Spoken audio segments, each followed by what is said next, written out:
change, delta T. See here, if there is no temperature change, then you wouldn't have the pH during this process. Okay, but we know that there is some phenomenon called the phase transition.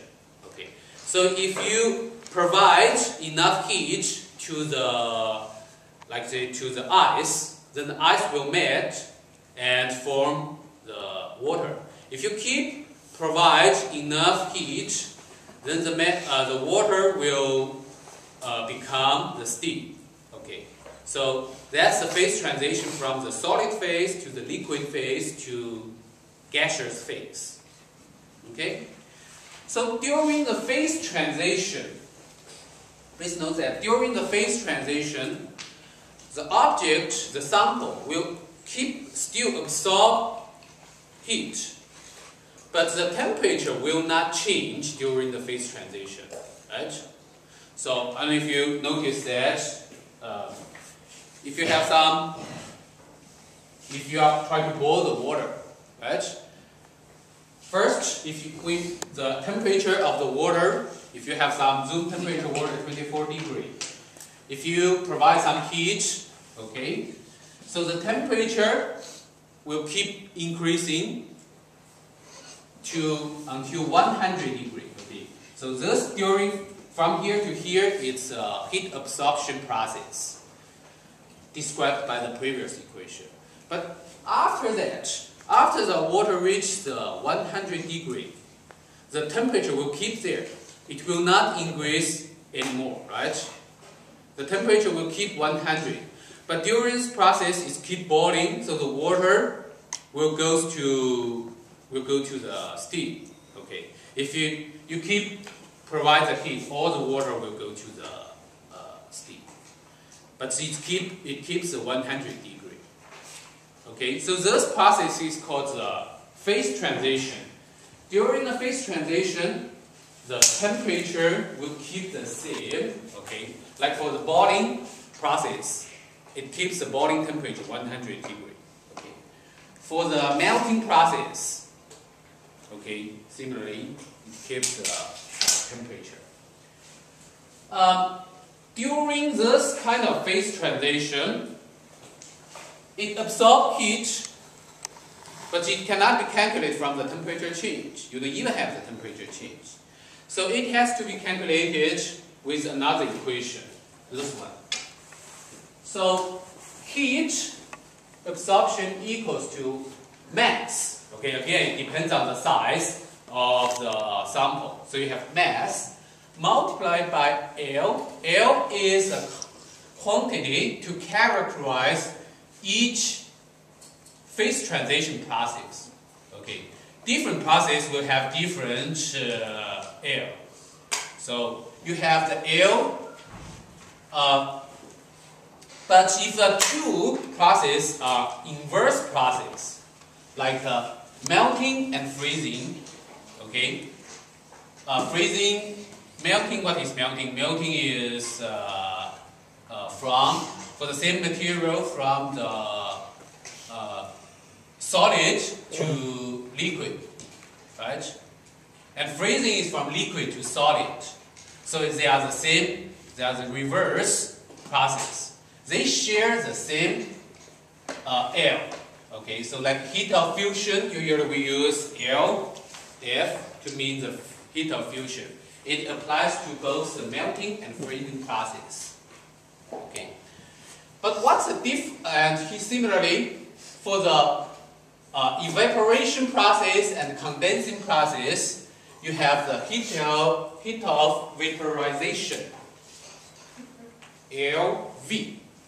Okay, for this, so that's the two reverse process from the liquid to gas, or from gas to liquid. Okay, and here heat of sublimation applied for the sublimation process and deposition process. These two processes, they are the reverse process. This is from solid to gas. This is from gas to solid. Okay, so both of them will use Ls. So graphically, if you have gas, liquid, solid, so you may have 6 different process and 3 heat of transformation of the latent heat. Okay, each pair of here use 1. So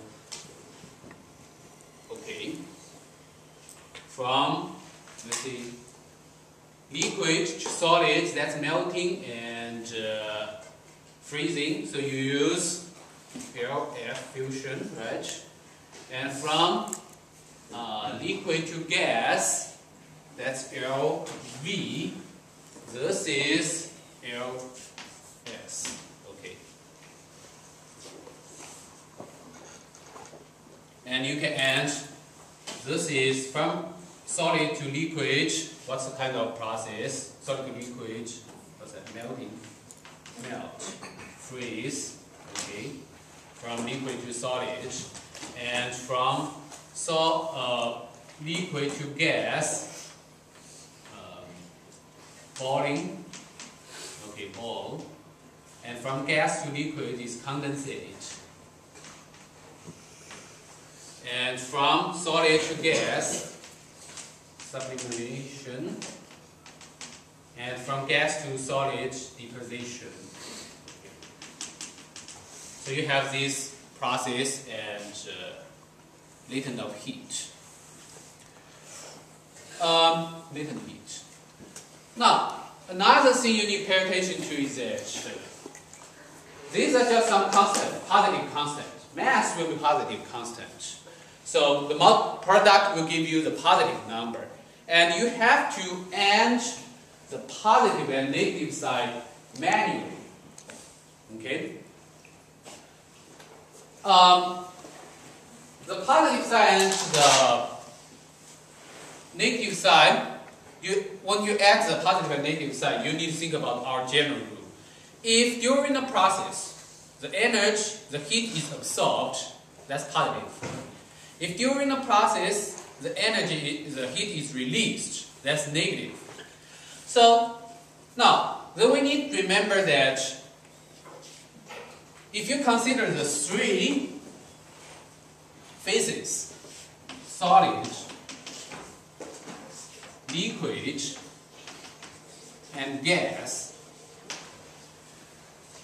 the energy level of the 3 will be different.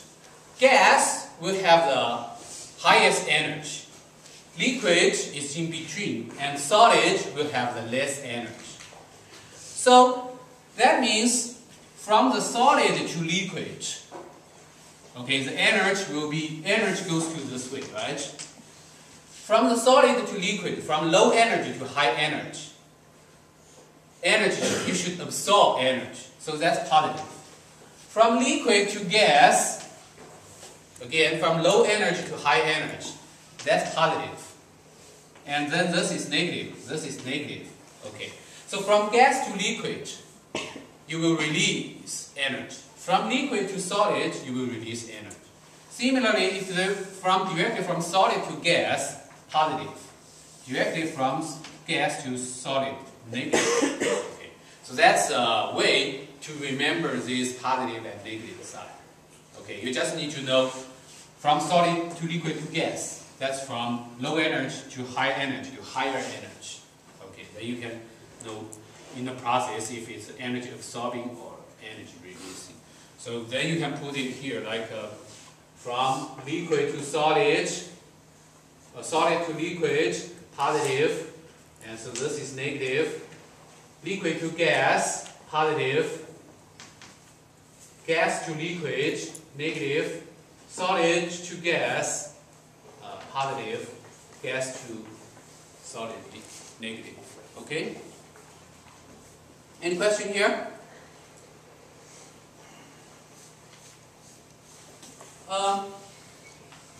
And by the way, this energy releasing and absorption is actually, you can feel it in your daily life. For example, I don't know if you know the fact. If you get burned by 100-degree water and 100-degree steam, okay, if I let you choose to get burned by 100-degree water or 100-degree steam, which one you would like to choose? Water. Hmm? Water. Water, okay. Good choice. Oh no, not good choice. This at least better than this, okay? And can tell me why you would rather choose this instead of this? Water has less energy. Okay, so the burning comes from the energy released from the water or the steam. So there are something in common because both of them are in a high degree, 100. So you will get burned by this kind of energy releasing. If your body is like 37 degree, right? So from 100 to 37. But the steam, there's some additional heat releasing. Because if you have some steam, it will first go through a phase transition to 100-degree water, right? And then you can see after that, the heat releasing will be the same as the 100-degree water. But it has some additional heat releasing due to the phase transition. And this phase transition is a phase transition from the high energy stage to low energy stage. So you will have heat releasing. Okay. So the heat will release from the steam to your body. So you will get more heat. So you will get more hurt. Okay, and the reverse process is actually also applied in our daily life. For example, if you want to decrease your body temperature, sometimes it's not good, but sometimes you may want to rub with alcohol, right? Okay, and during this process, you have the alcohol. Okay, so what happens is that this is a process from the liquid to gas. Okay, if you put some alcohol on your body, it will become the gas, evaporated, right? During the process, from the liquid to gas, it have to absorb some energy, right? To raise the liquid to the higher energy state gas. So that means it will absorb the energy from your body. So it will decrease your body temperature. Okay? Any question here? That's the two most common application for this latent heat.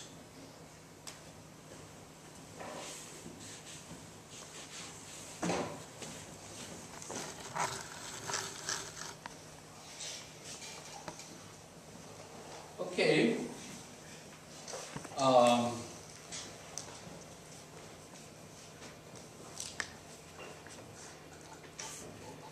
Another application, okay, let's think about this. I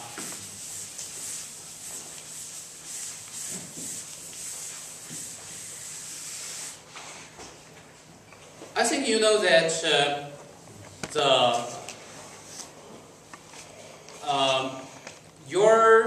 the window of your car, okay, may get fog at either winter or summer. Both can happen, right? And that's because the water steam can be condensated to water drops on the glass. But I don't know if you noticed that. But they are different. Okay, the condensation and the glass of the car window for the summer and for the winter.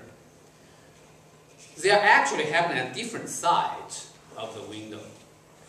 One is happening on the outside, at the outside of the glass. Another is happened inside of the glass. So my question is, can you think about, or probably you need to think about if you noticed that before. Summer and winter, inside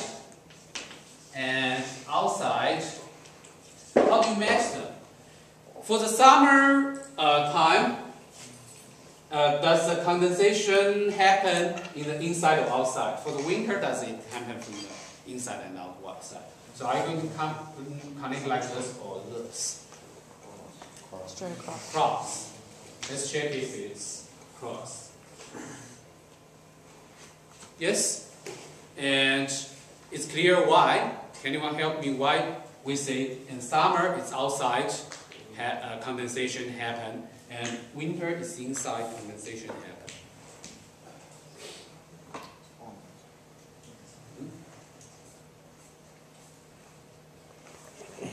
Condensation is a process from gaseous state to the liquid state.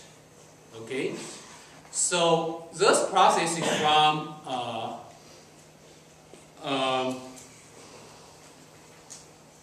high energy state to the low energy state. Okay, so that means it has to happen for a high temperature air. When the high temperature air meet a low temperature the low temperature object, the low temperature glass, right? So it has to be the high T air meet the low T glass. Okay. So in the winter, of course, it's because you use the air conditioner to heat the air inside, but the glass is still cold, right? So you first heat the air inside. So the air inside of your car touch the cold glass, so it will condensate in the inside of your car. But in the summer, it's opposite. You are using the air conditioner to decrease your temperature inside, and then it decreases the glass temperature. But the outside, you still have the hot air. So the hot air will outside of the car will touch the cold glass of your car. So it will be the condensation happen outside. Okay, from the process you also see why usually, okay, the winter condensation happen faster than the summer condensation. Okay, yes, do you notice that? That's because for the summer condensation, it only happen after you even heat your car window. Okay, it will get condensated. Okay? Oh, lower your car window temperature to make the glass cold enough to have the condensation happen. And for the winter condensation, you just need to heat your air enough, high enough temperature, and condensation will happen. Okay?